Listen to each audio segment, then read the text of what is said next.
This letter, appended to Deodat Lawson's A Brief and True Narrative, and reprinted in London in 1693, offers one of the earliest transatlantic accounts of the Salem witch trials.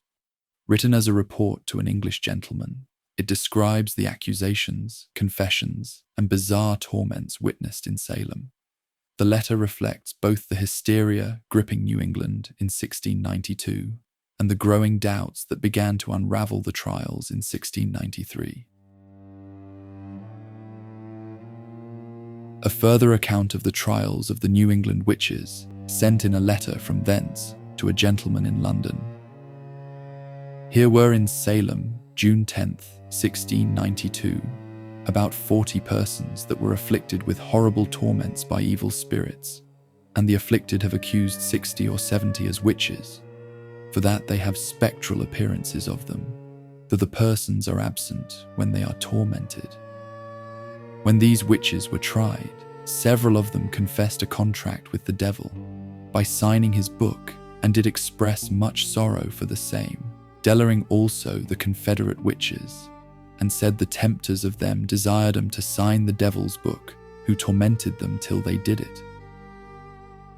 There were at the time of examination, before many hundreds of witnesses, strange pranks played, such as the taking pins out of the clothes of the afflicted and thrusting them into their flesh, many of which were taken out again by the judge's own hands.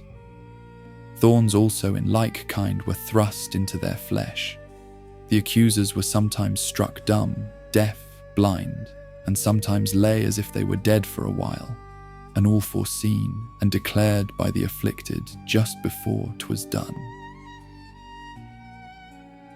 Of the afflicted, there were 2 girls, about 12 or 13 years of age, who saw all that was done, and were therefore called the visionary girls. They would say, now he or she or they are going to bite or pinch the Indian. And all there present in court saw the visible marks on the Indian's arms.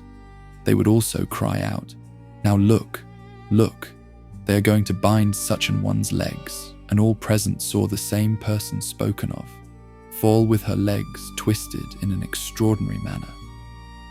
Now say they, we shall all fall, and immediately 7 or 8 of the afflicted fell down, with terrible shrieks and outcries.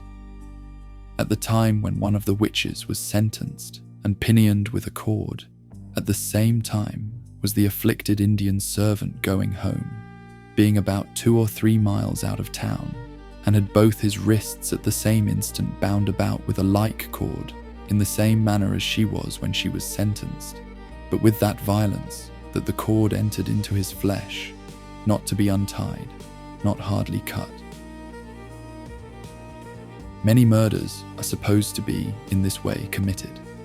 For these girls and others of the afflicted say they see coffins and bodies in shrouds rising up and looking on the accused, crying, vengeance, vengeance on the murderers.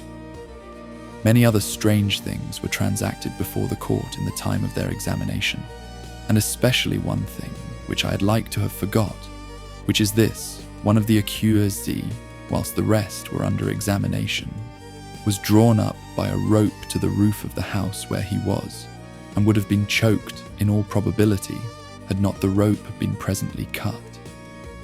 The rope hung at the roof by some invisible tie, for there was no hole where it went up, but after it was cut, the remainder of it was found in the chamber just above, lying by the very place where it hung down.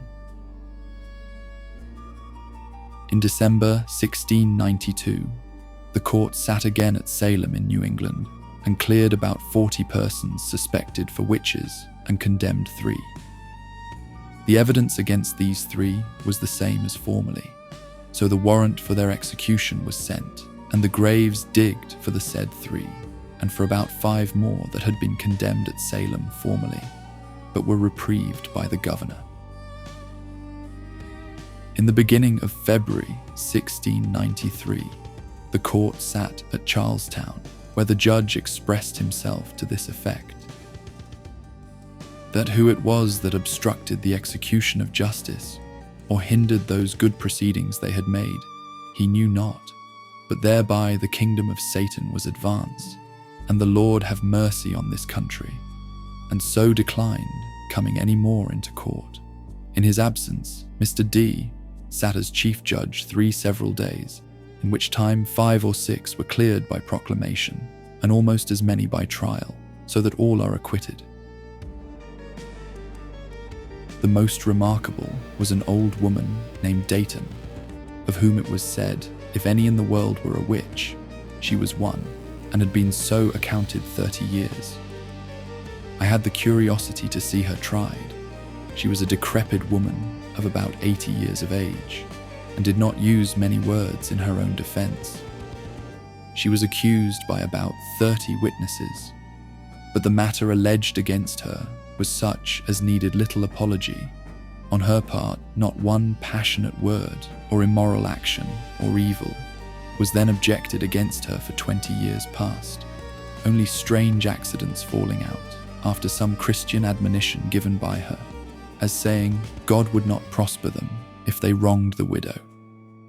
Upon the whole, there was not proved against her anything worthy of reproof, or just admonition must less so heinous a charge. That by the goodness of God, we are once more out of present danger of this hobgoblin monster. The standing evidence used at Salem were called, but did not appear. There were others also at Charlestown, brought upon their trials, who had formerly confessed themselves to be witches, but upon their trials denied it, and were all cleared, so that at present there is no further prosecution of any cases.